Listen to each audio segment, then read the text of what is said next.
Bonjour à tous donc et bienvenue à ce direct au moment où il est 12 heures passées de 7 minutes. Bienvenue sur le live de l'enfant terrible du Calamine Cool. Ça va être un live assez détendu. Voilà. Est-ce que vous allez bien? Nous sommes, si je ne me trompe, le vendredi 4 avril 2025. Il est 12 heures passées de 7 minutes. J'ai annoncé ce direct pour 11 heures heure de France, 10 heures heure du Cameroun. Malheureusement, je le démarre avec un gros retard. Comme vous le savez, il n'est pas toujours facile de bien ficeler les choses lorsqu'on veut bien faire, parce que Junior Zogo ne fait pas dans les fakes, Junior Zogo ne fait pas dans le commérage, Junior Zogo ne fait pas dans le congossa pour parler dans le langage jargonneux. Voilà. Ma devise, les faits et rien que les faits, n'est rien dire pour nuire et n'est rien dire pour plaire. Aujourd'hui donc, mesdames et messieurs, nous allons parler de cette affaire qui fait couler tant d'encre et de salive, l'affaire dite Sanders contre l'État du Cameroun. Que se passe-t-il au juste dans cette affaire?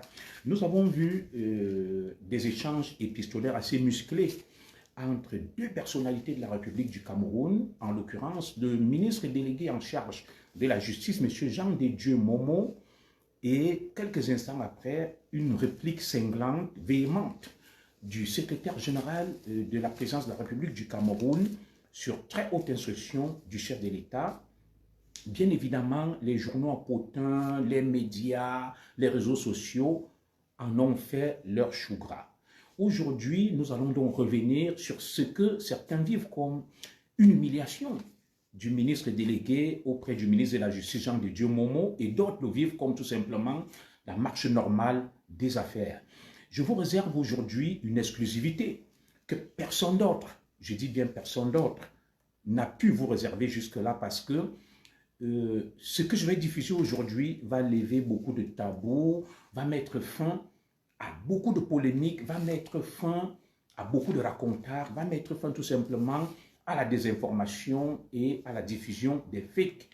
J'ai eu, mesdames et messieurs, un entretien exclusif, fut-il à bâton rompu, avec l'avocat de l'État du Cameroun sur ce dossier, Maître Thierry Loriol du barreau de Paris, celui-là même qui défend les intérêts de l'État du Cameroun. Je dis bien qu'il défend les intérêts de l'État du Cameroun dans le contentieux l'opposant à la filiale sino-australienne Sanders. Il va donc aujourd'hui en exclusivité vous répondre et lever toutes les zones d'ombre autour de cette affaire. Et c'est un entretien exclusif que j'ai eu avec ce ténor du barreau de Paris, un ténor du barreau de Paris spécialisé en matière de contrats miniers, de droits miniers et de tout ce que vous pouvez imaginer. C'est une véritable référence, c'est une Bible. Je vais donc vous prier de partager très abondamment ces directs. J'ai énormément travaillé cette nuit autour de cette affaire parce que véritablement, je trouvais qu'il y avait un problème, il y avait un hic. Lorsque j'ai vu la correspondance cinglante du secrétaire général de la présidence de la République, M. Ferdinand Ngongo, répondant de manière très musclée au ministre délégué en charge de la justice, M. Jean de Dieu Momo, je me suis dit qu'il y avait quelque chose qui ne tournait pas rond dans ce pays et qu'il valait mieux investiguer, aller jusqu'au bout pour démêler les chevaux. Alors, beaucoup diffusent des choses sur ce dossier, y compris moi-même par le passé, parce que je ne suis pas allé puiser à bonne source. Je me suis contenté de ce qu'on écrit, de ce qu'on publie, de ce qu'on raconte. Aujourd'hui, j'ai donné en exclusivité la parole à Maître Thierry Loriol, l'avocat tout simplement du cabinet Jantet qui s'occupe de la défense des intérêts du Cameroun. Faut-il peut-être le rappeler, l'affaire dite Sanders est une affaire, n'est-ce pas, qui oppose, si mes notes sont exactes, c'est une affaire, mesdames et messieurs, qui oppose l'État du Cameroun à une filiale. La filiale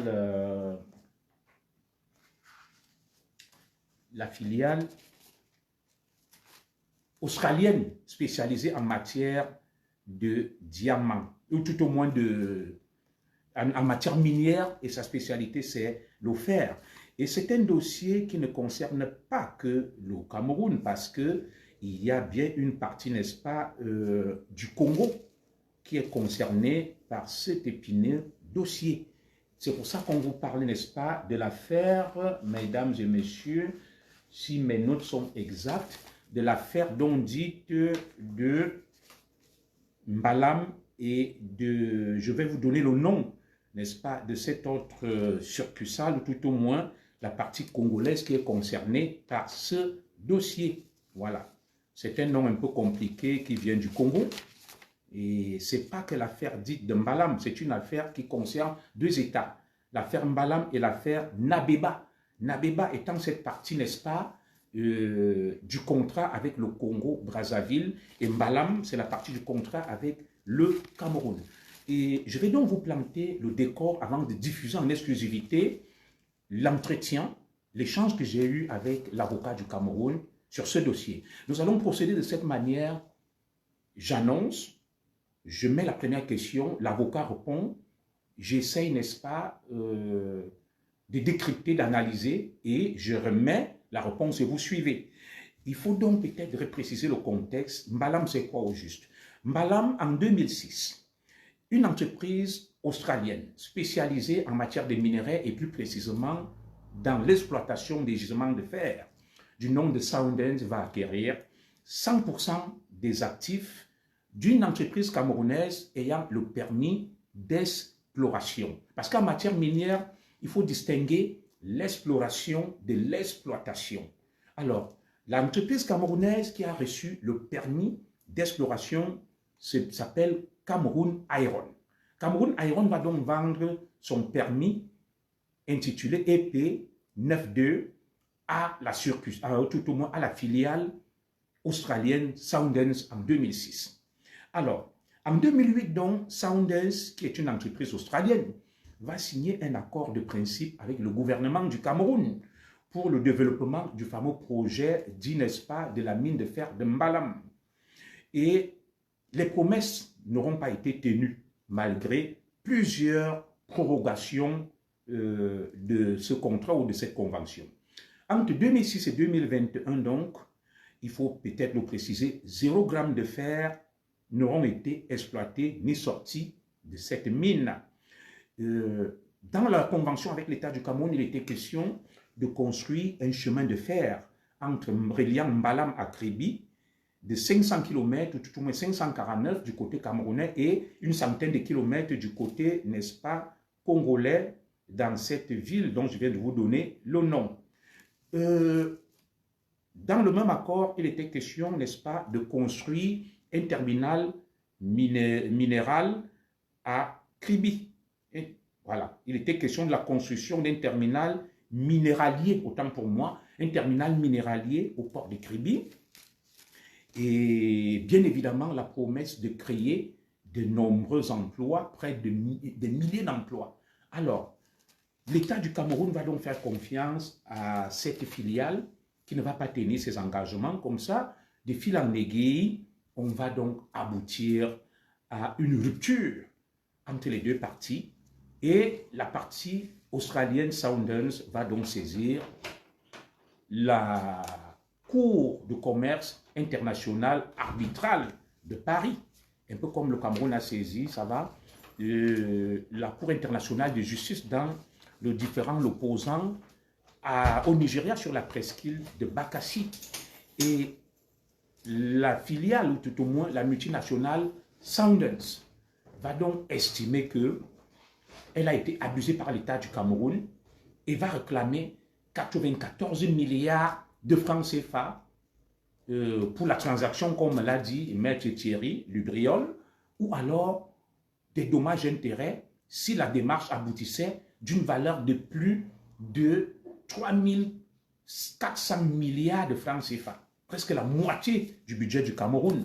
Vous comprenez donc pourquoi les organes sortent dans cette affaire, pourquoi il y a tant, n'est-ce pas, de véhémence, de virulence autour de ce dossier qui est suivi de très près par la présidence de la République du Cameroun, je suppose le président Paul Biya via ses proches collaborateurs que sont Ferdinand Ngongo, secrétaire général de la présidence de la République, Jean-Claude Ayemogé, et on m'a parlé d'un autre conseiller en matière économique et juridique du président Paul, d'un certain Jean-Claude, si c'est Ouattoulé ou quelque chose comme ça. Alors, face donc à la diffusion de nombreuses rumeurs, face à la désinformation, bonjour à toi Joël Ekoto, bonjour à Marguerite et Bombo, à Woulbé, nous avons fait le choix de donner la parole à l'avocat de l'État du Cameroun dans cette affaire qui a bien voulu me faire confiance et s'est exprimé en exclusivité. Il va tordre donc le cou à tout le Congo-Ça. Il va tordre le cou à tous les raconteurs qui se racontent autour de cette affaire et il a autorisé que je diffuse l'interview. Vous savez, les Occidentaux, les Blancs sont ouverts. Maître Thierry Loriol, que je remercie ici, qui m'a d'ailleurs invité d'aller dans son cabinet à Paris pour mieux m'imprégner de la situation. Il m'a accordé cette interview à bâton rompu. Je vais donc vous prier en attendant de partager le direct, de le sécuriser et de l'enregistrer. Parce que de manière exceptionnelle, j'ai travaillé presque toute cette nuit sur ce dossier à travers tout ce que vous voyez, près de 100 pages de documents. Mais lorsque j'ai eu l'avocat Maître Thierry Loriol de l'État du Cameroun contre Sanders, j'ai déchiré tous ces papiers, j'ai compris qu'il y avait beaucoup de désinformations. D'ailleurs, c'est certes, il défend les intérêts de l'État du Cameroun, mais il y a beaucoup de désinformations. Il va vous faire des révélations telles que personne ne vous les a faites, parce que ceux qui ont parlé de ce dossier, personne n'a eu, les acteurs ou tout au moins le prestataire.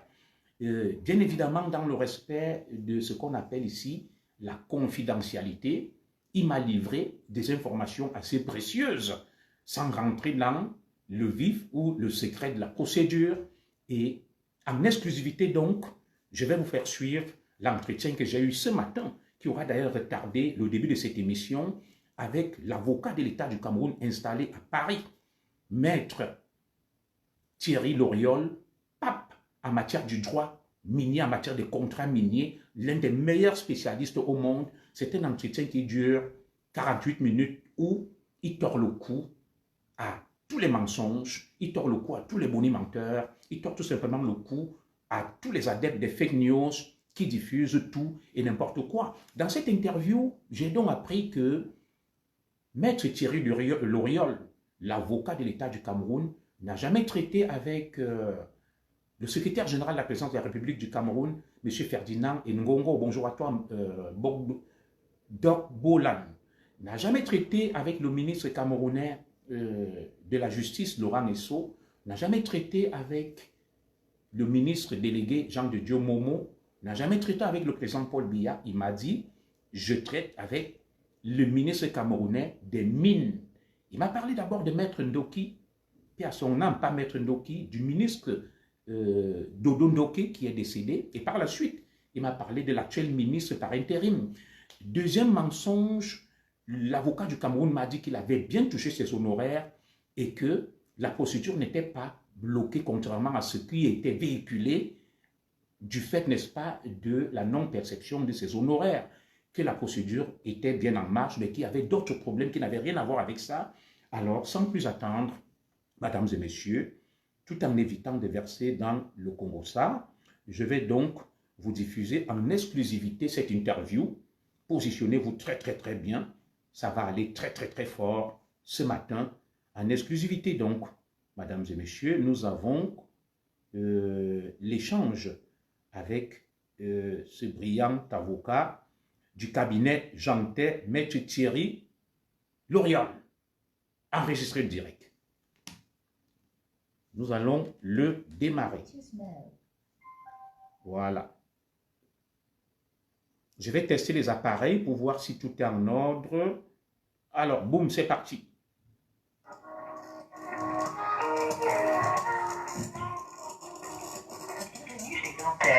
Merci de bien vouloir assister. Welcome to Yaoundé. Please hold the line. Alors, je vous diffuse les débuts de l'échange. J'ai appelé, à travers mes recherches, j'ai compris qui était l'avocat, le défenseur des intérêts du Cameroun dans cette procédure. J'ai appelé le cabinet je me suis présenté et nous avons eu cet entretien en exclusivité qui balaie toutes les rumeurs, tous les mensonges. Vous saurez aujourd'hui qu'est-ce qui se passe exactement dans l'affaire dite Sundance. Le ministre Momo, Ferdinand Ngongo et le reste, qui a tort, qui a raison, vous allez suivre donc en exclusivité l'un des acteurs qui contrôle ce dossier, Maître Thierry Loriol, l'un des papes du droit minier, l'un des papes en matière contractuelle. Je donnerai mon avis après coup. Écoutons. Paris, bonjour. Oui, bonjour madame, je suis lanceur d'alerte camerounais, je suis exilé politique en France. Est-ce que nous sommes bien au cabinet Jeantais avec maître Thierry Loriol? Oui, oui. D'accord. Est-ce qu'il est possible d'avoir un responsable du cabinet? J'aimerais avoir des informations sur le dossier Sundance Cameroun, qui fait couler beaucoup d'encre, qui est au tribunal commercial de Paris. Est-ce qu'il est possible d'avoir un entretien? Le dossier, c'est... Vous pouvez me redonner le nom du dossier? Le dossier Sundance, c'est au sujet des minerais de fer au Cameroun sur la mine de Mbalam. D'accord. Je vais juste reprendre votre nom.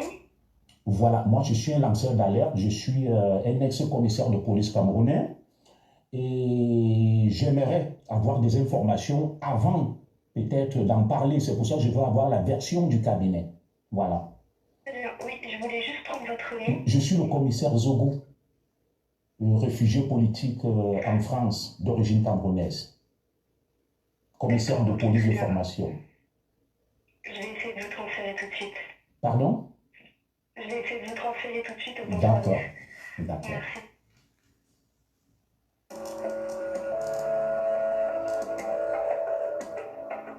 Vous écoutez, nous sommes en train de rentrer dans le vif du sujet.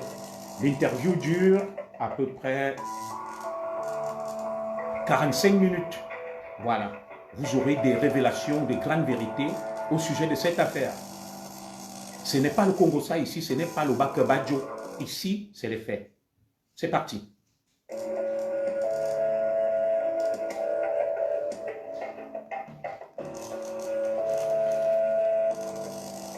Bonjour à André Marga. Bonjour à Aline Fokou et Ngono.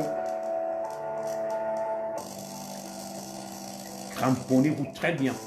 Maître Thierry Loriol va prendre la parole tout de suite là. L'avocat de l'État du Cameroun dans l'affaire dite Sundance.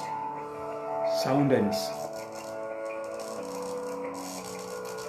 Ça, c'est la musique d'attente. En attendant qu'on me passe le ténor du barreau, Maître Thierry Loriol. L'avocat, le puissant avocat du Cameroun auprès, n'est-ce pas,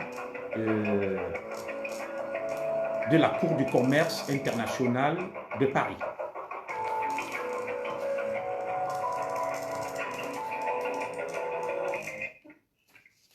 C'est parti. Allô? Oui, allô, bonjour monsieur. Bonjour, monsieur. D'accord, je suis monsieur Zogo, ex-commissaire de police camerounais, lanceur d'alerte, et je viens respectueusement auprès de vous, le cabinet Jeantais, et essayer d'avoir maître Thierry Loriol, si c'est possible, au sujet du contentieux qui oppose l'État du Cameroun à la multinationale Sundance au sujet, n'est-ce pas, de la mine de fer de Mbalam. Voilà. Est-ce qu'il est possible d'avoir des éléments auprès de vous, dans le respect bien sûr de la confidentialité, avant que je n'en parle, pour avoir votre version, s'il vous plaît? Quelles sont vos questions, monsieur? D'accord, merci beaucoup.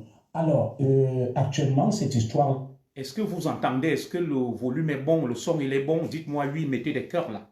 Voilà. Donc, j'ai contacté de manière spontanée le cabinet Jeantais, l'un des cabinets réputés sur la place parisienne, spécialisé en matière de contrats miniers. C'est véritablement les papes du droit minier en matière minière. Je les ai contactés spontanément ce matin. Ils ont bien voulu répondre et donner suite à ma demande, à ma sollicitation.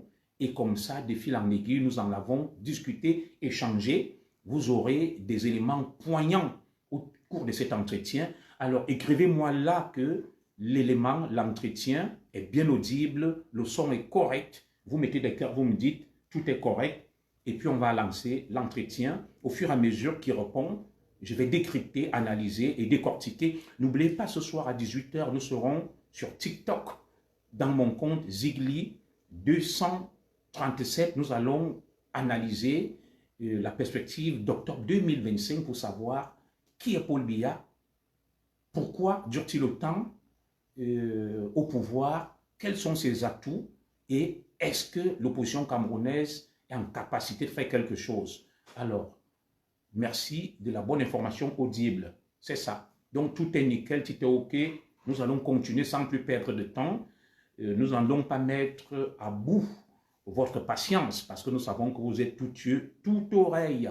Et comme je le dis, moi, je ne parle pas du Congo ça, que le commissaire tel a fait ça, tel a sodomisé, tel est pédophile. Ça ne me regarde pas. La vie privée des gens, ils font ce qu'ils veulent. Celui qui veut faire ce qu'il veut de sa vie, il en fait. Nous sommes là pour parler des macro-problèmes. Nous ne sommes pas là pour parler des épiphénomènes. Nous parlons des macro-problèmes qui concernent l'État du Cameroun, la République du Cameroun. Tu vas prendre la poubelle à l'extérieur, tu la fais entrer, s'il te plaît. Alors, je vous diffuse donc l'échange avec l'avocat de l'État du Cameroun auprès, n'est-ce pas, du tribunal arbitral de Paris, ce qu'on appelle, je crois, la Cour de commerce international. Nous continuons. Il y a le vice-ministre camerounais, le ministre délégué de la Justice, M. Momo Jean de Dieu, qui a saisi la présidence de la République du Cameroun via une correspondance, leur demandant, n'est-ce pas, faire reculer un tout petit peu. de trouver une solution à...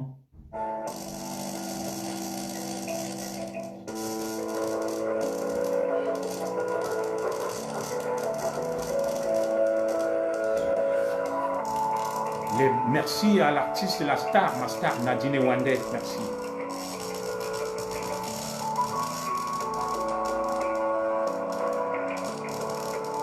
Je remets le début de l'entretien avec. C'est parti.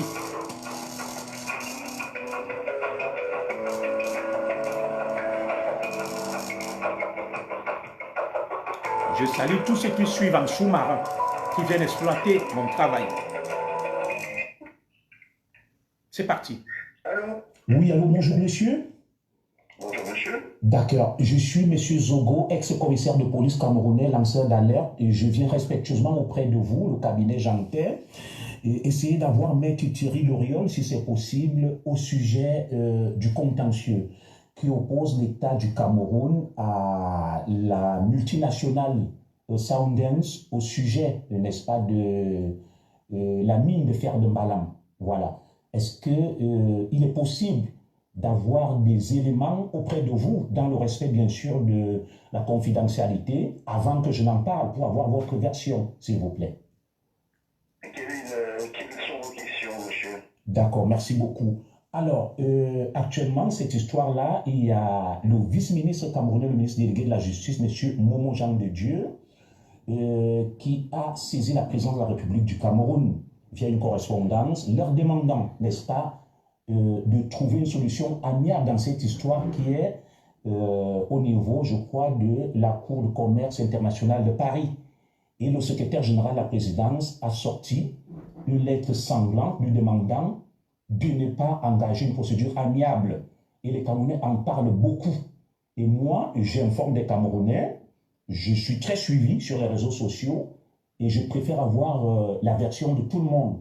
Donc ma première question est de savoir si c'est bien le cabinet Jantet qui s'occupe de la défense des intérêts du Cameroun dans cette procédure, s'il vous plaît. Je vous confirme. Il confirme. D'accord.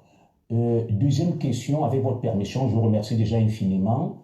Que se passe-t-il au juste avec cette affaire? Nous avons lu que le Cameroun n'a pas pu payer les honoraires du cabinet et le mémoire en défense n'a pas été fourni. Voilà. Il confirme qu'il est bien l'avocat de l'État du Cameroun dans l'affaire opposant l'État du Cameroun à la multinationale Soundance au sujet de la mine de fer de Mbalam. Première question donc, il y a une rumeur qui est véhiculée par les lanceurs d'alerte que la procédure est bloquée, que le Cameroun n'a pas pu, n'est-ce pas, fournir son mémoire en défense en temps et en heure parce que les honoraires de ce puissant avocat n'ont pas été payés. Écoutez sa réponse. en heure et à temps, et la procédure serait bloquée. Dans le respect des secrets de la procédure, est-ce que vous pouvez nous en dire plus, maître, s'il vous plaît? Alors, non, le cabinet Jantet, donc je suis, déjà, je tiens à vous préciser, je suis maître L'Oréal. Hein. Ah, enchanté, merci. Je vous en prie, monsieur. Mais, excusez-moi, je suis un peu enrhumé. En cette période de l'année où commence à faire beau, c'est quand même Une petite civilité. un drame. Oui, moi aussi, le printemps et tout, vous voyez le pollen et tout, c'est pas évident. Oui, c'est ça. Je ne sais pas tout à fait ce que c'est, mais je vous prie de m'excuser avec cette voix. Un monsieur très poli, très Vous courtois. allez devoir supporter, si vous voulez, écouter la réponse. Oui, la voix est tout à fait audible, maître. Est-ce que vous permettez que j'enregistre l'entretien ou pas? Écoutez, faites ce que vous voulez. Moi, faites ce que vous voulez. Moi, je vais vous répondre en vous donnant quelques éléments généraux. D'accord. Dans la limite de ce que me permet ma déontologie, ma règle de déontologie. Je suis avocat au barreau de Paris. D'accord. Et donc, je ne peux pas vous révéler beaucoup de choses qui dépendent de ce que... Voilà. Maître Thierry Loriol confirme qu'il est bien l'avocat de l'État du Cameroun dans ce dossier auprès, n'est-ce pas, de la Cour de commerce internationale de Paris, et de deux, il m'autorise à enregistrer l'échange et à le diffuser. Et il s'engage à se prêter au jeu, à répondre aux principes généraux, sans rentrer dans les méandres et les détails de la procédure. Écoutons. Je dois à mes clients, Tout à en fait. l'occurrence ma cliente qui est la République du Cameroun, et je vous donnerai quelques éléments qui me semblent être importants car ils sont dans le domaine public. Pour ce qui est du reste, vous comprendrez que je ne peux pas aller plus à fond sur ces sujets. Maintenant, si ma cliente m'en donne l'autorisation, je me ferai un plaisir de vous en parler ou de vous rencontrer à l'occasion de mes déplacements. Je souhaite bien. Non, vous êtes à Paris, vous. Je suis du côté de pas très loin. Je suis en région parisienne, à une demi-heure de Paris. Ah bah donc voilà, à une occasion quelconque qui nous serait donnée on va faire le plaisir de votre rencontre. Ça serait aussi un plaisir pour moi. Partagé. Alors, que je réponde à votre question. Non, on n'a pas de problème financier avec la République du Cameroun. Vous pensez bien que si nous avions dû avoir des difficultés financières avec le Cameroun, on n'aurait pas attendu 3 ans, parce que ça fait quand même 3 ans que nous travaillons sur le dossier pour nous manifester. D'accord. La difficulté est venue de l'expert financier. D'accord. Très bien.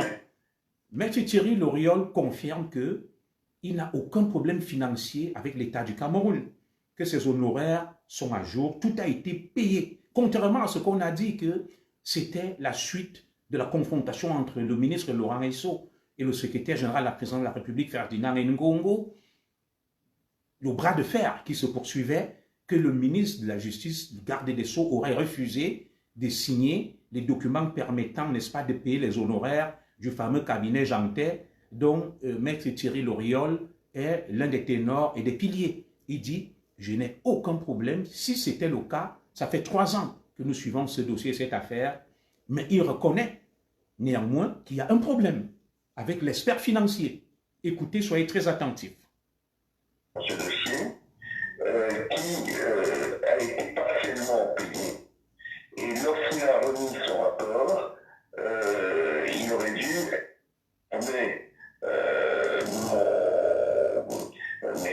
ma déontologie, ma règle de déontologie. Je suis avocat au barreau de Paris. D'accord. Et donc, je ne peux pas vous révéler beaucoup de choses qui dépendent de ce que... J'ai fait reculer. que je dois à mes clients. Tout à En fait. l'occurrence, ma cliente qui est la République du Cameroun.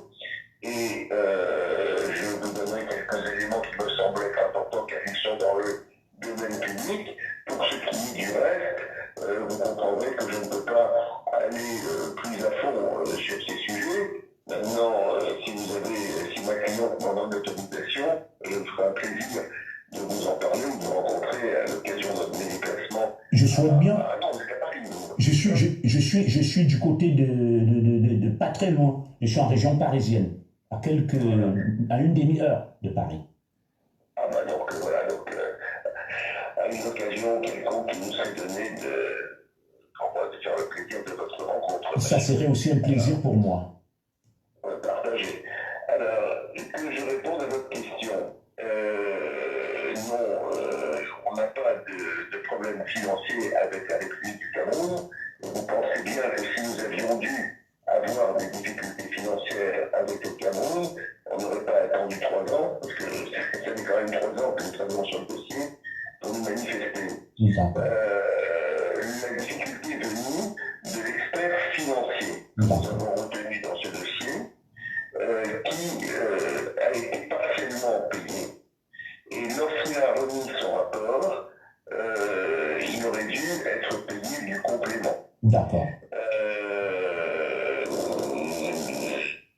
Dans ce contexte-là, je comprends que le Cameroun ne l'a pas réglé pour des raisons qui lui appartiennent. Moi, je ne vais pas rentrer dans le... Tout à fait, je suis d'accord avec vous. Oui. Et puis la relation, même si nous représentons l'État du Cameroun dans cette procédure, et que nous avons sélectionné cet expert financier, qui s'appelle Fermis. D'accord, merci. Voilà. C'est pas à nous qu'il revient d'aller plus loin dans ce type de relation. Manifestement, donc, le Cameroun n'a pas réglé ses honoraires et l'expert financier a décidé de suspendre ses prestations. D'accord. Voilà. Donc c'est lui qui a suspendu ses prestations. Et dans la mesure où nous avions besoin d'éléments complémentaires de sa part pour établir le quantum et répondre, c'est-à-dire établir le préjudice de l'État du Cameroun dans ce dossier. D'accord. Ayant eu affaire à une société minière particulièrement négligente. Oui. On s'est retrouvé coincé. D'accord. Vous savez tout. Et de ce fait-là, ne pouvant plus avancer, on a dû lui aussi suspendre. Mais notre suspension est consécutive à celle de l'expert financier. D'accord. Nous en avons prévenu les autorités camerounaises en temps et en heure qui ont été parfaitement instruites de la situation. Voilà. D'accord. Merci, tout est clair. Alors, vous comprenez donc, Maître Thierry Loriol, qui confirme que lui n'a pas de problème, le dossier est bloqué au niveau de l'expert financier, les Camerounais, la frappe, la mauvaise foi, celui qui devrait évaluer les chiffres, qui devrait chiffrer tout pour que le Cameroun puisse déterminer le préjudice subi a été payé en partie. On n'a pas payé tous ses honoraires. C'est pour ça qu'il a arrêté, il a suspendu sa participation et consécutivement à ça, le cabinet Jeantet était aussi obligé de suspendre la procédure parce que rien ne peut avancer sans le rapport de l'expert financier. Voilà donc la vérité qui sort autour de cette affaire-là. Vous voyez le degré d'irresponsabilité de certains dirigeants camerounais. Voilà. Incapables de payer, ils vous distraient. Les vrais problèmes sont là. Ils vous tournent, ils vous mentent. Ceux qui pilotent ces affaires savent bien où est le problème. L'expert financier, dans une histoire qui peut coûter cher au Cameroun, on revendique des milliards, 94 milliards pour la transaction, pour parler simple, pour accepter l'arrangement à l'amiable. Et 3400 milliards si la procédure aboutit et que le Cameroun est sanctionné. Vous imaginez? C'est énorme, c'est colossal. Ça, c'est la vérité. Loin de tout Congo, ça. Loin de toute désinformation et de tout mensonge. Nous continuons. Est-ce qu'il y aurait une décision qui aurait été rendue en 2022 interdisant au Cameroun, à l'État du Cameroun bien évidemment, n'est-ce pas, d'accorder des permis d'exploitation sur cette mine à d'autres filiales et à d'autres entreprises? Alors, avant que nous intervenions sur ce dossier, il y a eu une procédure d'urgence qui a été engagée par la société Sundance. D'accord.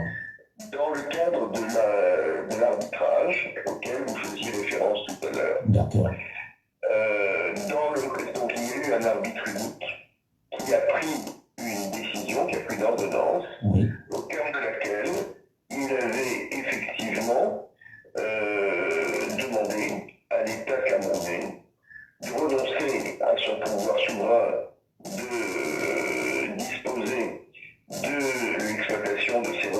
naturelle Oui. pour Oui. réserver le permis, le périmètre minier qui était couvert par la société Sundance à D'accord. la société Sundance. Voilà. Donc nous n'avons pas travaillé sur ce dossier, mais on a hérité de cette situation. Alors, pour être complet, nous avons tenté de faire rabat, c'est-à-dire de faire annuler, si vous préférez, D'accord. l'ordonnance en question. Oui. Nous n'avons pas réussi. Maintenant, il n'en demeure pas moins que ce n'est pas, il n'est pas possible d'interdire à un État souverain, Tout à fait. que ce soit le Cameroun ou un autre État, il n'est pas possible d'interdire à un État souverain de disposer librement de la gestion de ses ressources naturelles, et lorsqu'il est en contact avec une société qui est négligente et qui a fait preuve de ses incapacités techniques et financières pour exploiter, pour mettre en valeur Tout à fait. un périmètre aussi important que celui dont nous parlons, Oui. il me paraît essentiel que l'État puisse disposer librement donc avoir un choix libre de l'exploitant. Le contentieux était entre l'État du Cameroun et l'exploitant, Oui. donc en l'occurrence Sundance, qui n'avait même pas obtenu de titre parce que justement il y avait beaucoup de problèmes, beaucoup de doutes, beaucoup de suspicions à ce sujet, et à mon sens justifié depuis que j'ai vu les éléments du dossier, fortement justifié même. Et dans ce contexte-là, interdire à l'État camerounais de disposer de ce périmètre, ou lui demander de geler le périmètre pour, en attendant l'issue d'une procédure d'arbitrage qui est toujours en cours, enfin en tout cas c'est une décision que j'ai du mal moi-même personnellement à comprendre, parce qu'on ne peut pas, comme cela, empêcher un État d'exercer son droit, sa souveraineté. Le Cameroun est un État souverain. Tout à fait. Et on ne peut pas avoir des ingérences étrangères qui viennent lui dicter ce qu'il doit faire ou pas faire. Le peuple camerounais, à mon sens, si je puis dire, je ne suis pas camerounais, hein, bon. Mais je serais vexé si ça se passait en France. D'accord. On ne peut pas interdire ainsi à l'État souverain de s'occuper de l'exploitation de ses ressources. Je suis tout à fait d'accord. D'avoir le bénéfice de ces ressources. Je suis tout à fait d'accord avec vous, maître. Alors, nous allons passer à la suite. Je lui fais une remarque. Maître Thierry Loriol est en train d'évoquer une problématique précise. Il y a une ordonnance qui a été rendue en 2022 en urgence, ce qu'on appelle un référé. La filiale, la multinationale Sundance a saisi en urgence, en référé, le tribunal arbitral de Paris afin d'interdire à l'État du Cameroun de concéder des permis d'exploitation sur la mine de Mbalam à quelque entreprise étrangère que ce soit. Et bien évidemment, le cabinet Jantet, domicilié à Paris, n'avait pas encore, ou tout au moins ne s'était pas constitué pour l'État du Cameroun. Ils sont rentrés dans le dossier après, et bien évidemment, il y a eu une ordonnance, un référé qui a été rendu, qui était défavorable au Cameroun, et qui interdit à l'État du Cameroun de concéder sur, n'est-ce pas, ces gisements miniers de Mbalam, tout permis d'exploitation. Sachant que en matière de permis, en matière de mines, il y a deux types, n'est-ce pas, de permis ou d'autorisation. Il y a ce qu'on appelle le permis d'exploration pour mener des recherches afin de savoir si sur, n'est-ce pas, ce gisement, il y a un minerai. Et maintenant, il y a ce qu'on appelle le permis d'exploitation qui te permet maintenant d'exploiter la matière première. Et il nous révèle quelque chose quand même d'assez curieux là, que Sundance, son permis d'exploration est douteux et que Sundance n'aurait rien. Il va falloir remonter l'histoire et savoir que c'est qui Cameroun Iron? Cameroun Iron, c'est une filiale camerounaise auprès de laquelle Sundance, qui est un géant minier en Australie, qui est probablement le premier producteur mondial en matière de mines. Sur le papier, bien évidemment, a acheté le permis d'exploration auprès d'un Camerounais, le fameux, si je ne me trompe, Bokom Bougné, dont on parle beaucoup, qu'on voit à Kribi, à Kom, tout ça, là, avec Bruno Bidjan, avec des tracteurs, des engins, ils terrassent des terres et tout, ils cherchent. Alors, à coup de milliards, sur quelque chose, ce permis lui a été accordé par un ancien ministre camerounais des mines, Badel Ndanga Dinga, de manière tout à fait floue et ambiguë. Ça fait partie des ambiguïtés du Cameroun. Voilà. On a concédé un permis d'exploration à Bokom sans qu'il n'ait les moyens, sans qu'il n'ait rien. Il n'a rien fait. Et sur des ressources ne lui appartenant pas, il a engrangé des milliards de francs CFA, devenu aujourd'hui à Bansoa un milliardaire. Je suis étonné de voir des gens comme mon petit Dieudonné Somba, mon cadet Bruno Bidjan, l'adulé, avec des engins qu'il a comme quelque chose à Kribi, il creuse la terre. On n'a jamais vu un minerai sortir de là où il creuse la terre. Donc le problème part de lui. Le ministère des Mines concède, n'est-ce pas, des permis d'exploration à la limite complaisants à des exploitants miniers de complaisance qui n'ont d'exploitants miniers que de nom. Vous comprenez donc pourquoi à un moment donné il va falloir remettre tout ça à plat, tous ces désordres, tout ce flou, toutes ces ambiguïtés-là. Donc le problème part de là. Soundens, filiale multinationale australienne, va racheter un permis concédé à un Camerounais, Cameroun Iron, Bougné, de famille milliardaire, des grands travailleurs, sans avoir rien fait, il le revend. Et aujourd'hui, le Cameroun a tous les problèmes du monde. Lui, il a pris son argent. Bougné, Bokom, il est tranquille. Des milliards. Mais maintenant, c'est le contribuable camerounais qui va payer les 14 milliards de francs CFA Soundens, les 3400 milliards réclamés par Soundens. Je ne sais pas si vous imaginez l'ampleur du préjudice, le degré d'irresponsabilité de certains Camerounais dans ce code diminué. Quels sont les critères d'attribution des permis d'exploration et d'exploitation? Donne-t-on des permis d'exploration à ses amis qui n'ont aucun capital, qui n'investissent rien, qui se retirent avec des milliards, qui vendent leurs permis, qui deviennent des marchands, qui spéculent? Un peu comme tu peux aller à Ikalan Minkoul, tu dis tu es exploitant minier et on t'accorde, Néné viens ouvrir, on t'accorde, n'est-ce pas, des champs miniers, tu ne fais rien, tu n'investis pas, tu revends le permis, exactement comme avec des exploitants forestiers, et tu te retires de là avec des milliards. Pour moi, je trouve ça scandaleux. Scandaleux. Avant d'arriver aujourd'hui au niveau de la polémique, nous continuons. Nous continuons. Vous allez suivre des choses. Nous continuons à suivre cet entretien. Sachant que le Cameroun est un État souverain, mais qui a des engagements, qui doit respecter les conventions et les normes, notamment...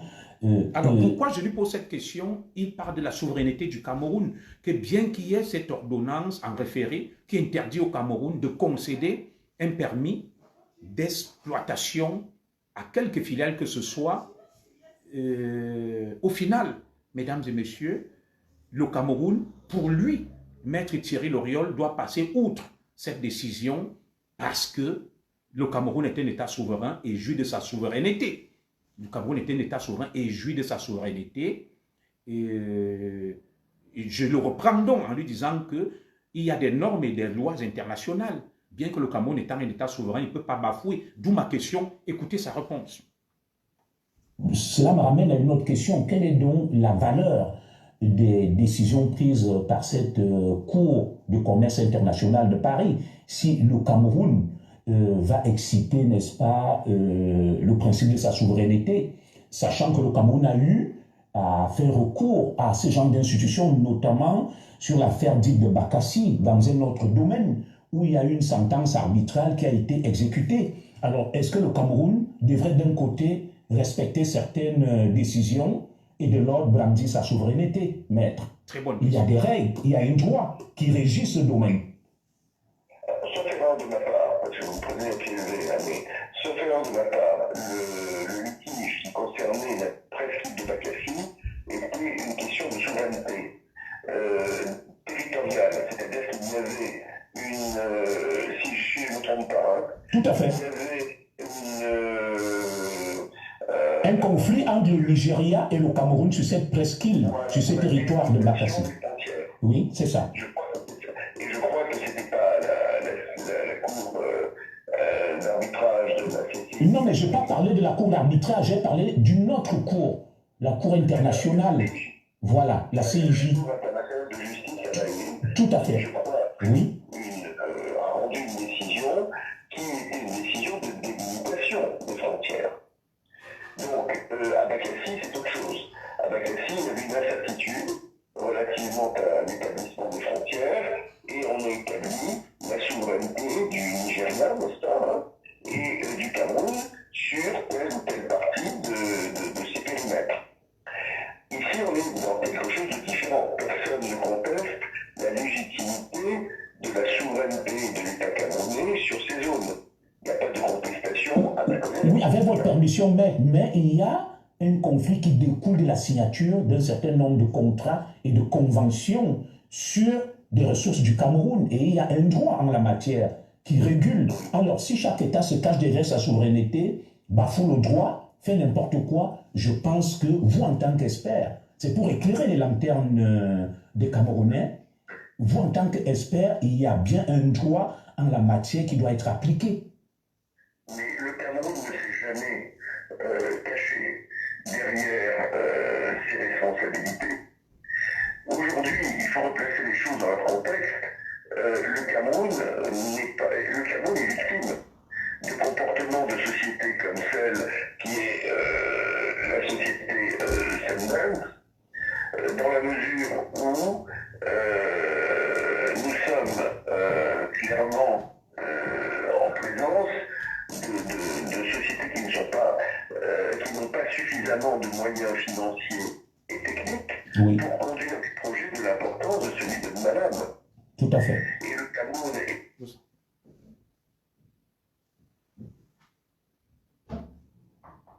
sont libres d'appliquer la loi camerounaise pour déterminer si on doit ou pas octroyer un permis ou pas à telle ou telle société. Il ne s'agit pas d'autre chose, c'est sur des critères objectifs que l'on peut déterminer si telle ou telle groupe, telle ou telle société peut être en mesure de traiter tel projet. Et si vous avez un sujet, vous devez construire une maison, monsieur. Oui. Vous allez construire une petite maison de pêche. Oui. Vous allez avoir besoin de 2-3 maçons. Tout à fait.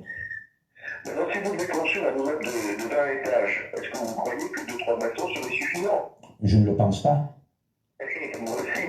Donc, il est normal que l'administration camerounaise vérifie tous ces éléments pour savoir si on est effectivement dans un contexte où la personne qui sollicite une autorisation des autorités camerounaises qui parlent au nom du peuple camerounais, hein, n'oublions pas, présente toutes les garanties de pouvoir traiter de ce sujet.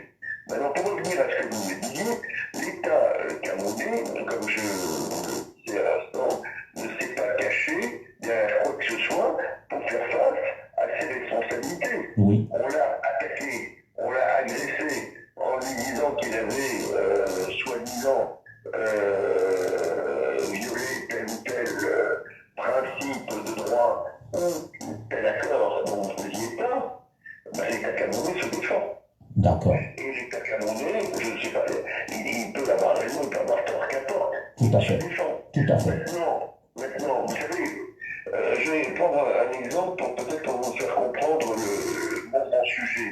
D'accord. Il n'a rien à voir, bien sûr, avec le Cameroun, mais d'un principe de droit général. Je vous en prie. Vous savez, on appelle en droit des clauses d'intangibilité. Tout à fait. C'est-à-dire que dans les contrats, vous allez avoir un engagement des États, d'un État d'accueil qui accueille un investissement, n'est-ce pas, de ne pas porter atteinte à cet investissement en prenant par exemple des mesures de nationalisation.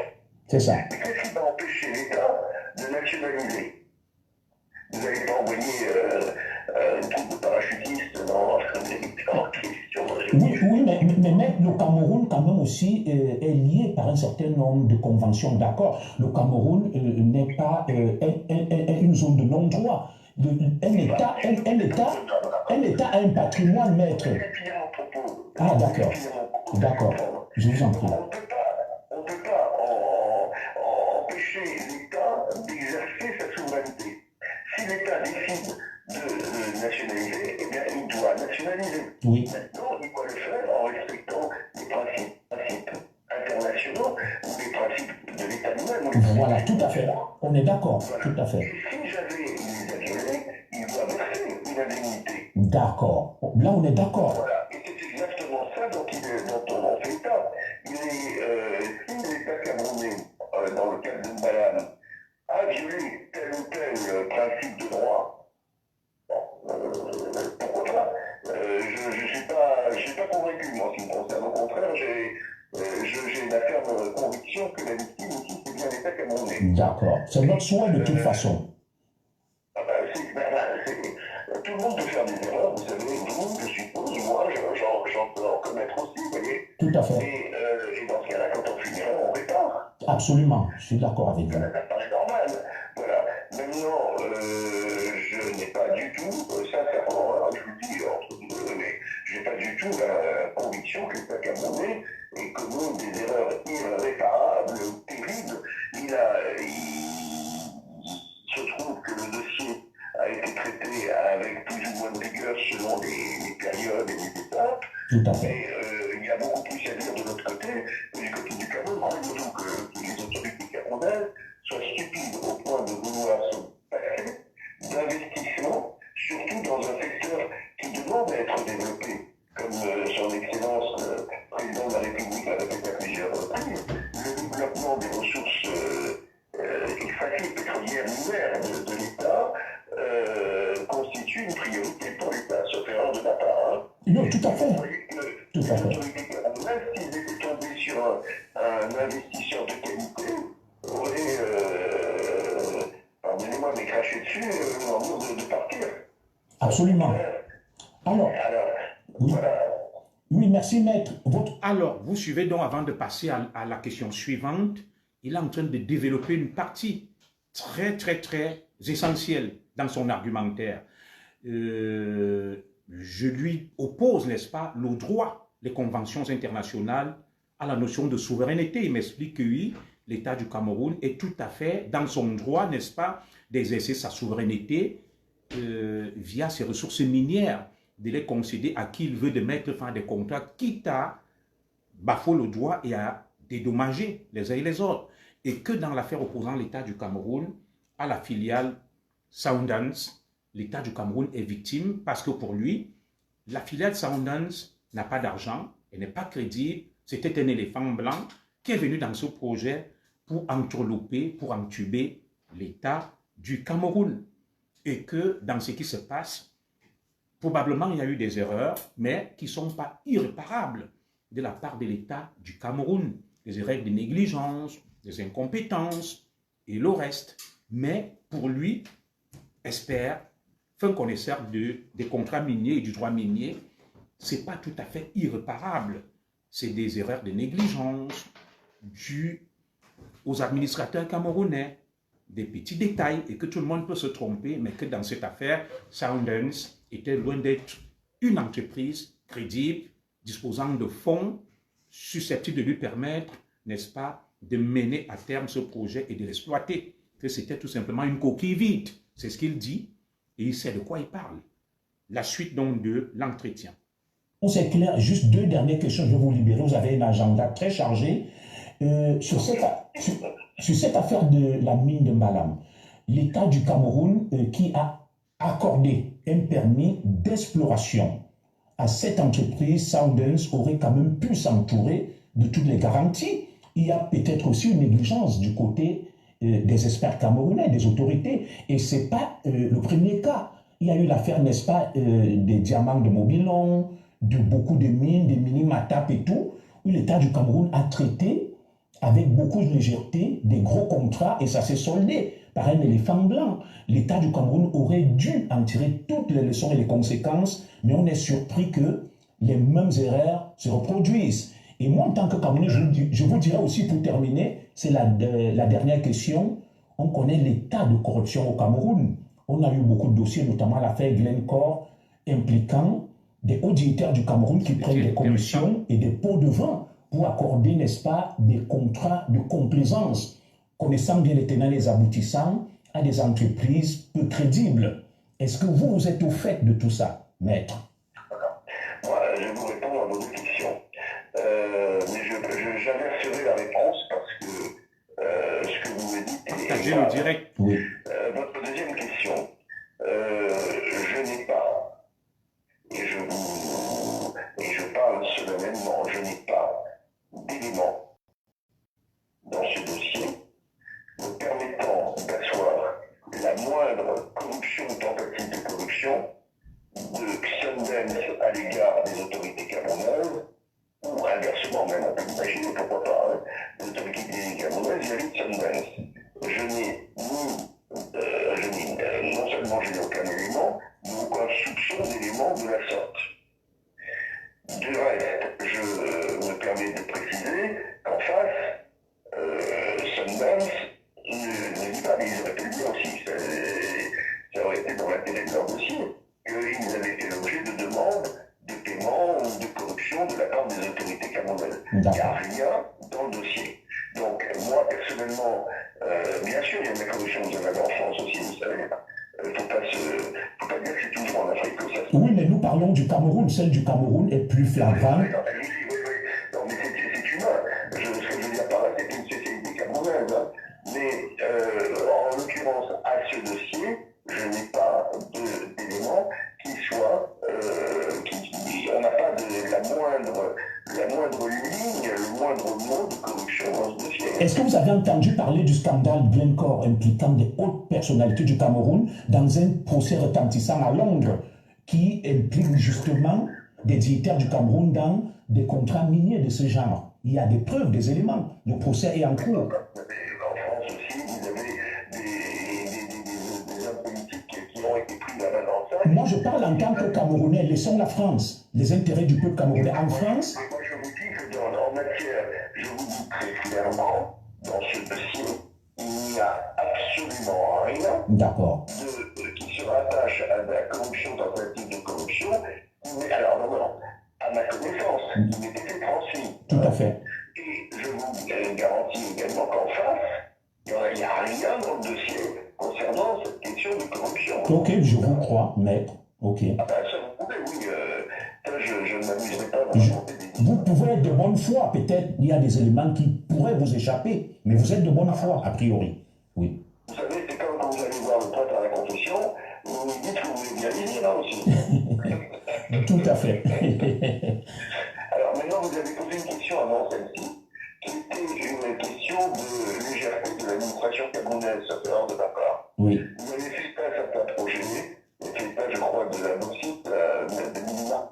Des Minimata, de Fongo Tongo, les diamants de Mobilon, beaucoup de projets foireux. Voilà, écoutez, alors, bon, vous dites que c'est des projets foireux, moi je ne suis pas, j'ai la prétention d'être spécialiste en matière de ressources naturelles, Oui. mais je n'ai pas la prétention de tout connaître. D'accord. J'aurais arrêté mon métier, j'ai déjà fait plus haut du tout, vous vous rendez compte. Tout à fait. Alors, sauf erreur de ma part, le projet de Minimapap est en cours. Non, mais le projet, plein de projets foireux, hein, qui, je peux vous en citer, qui sont...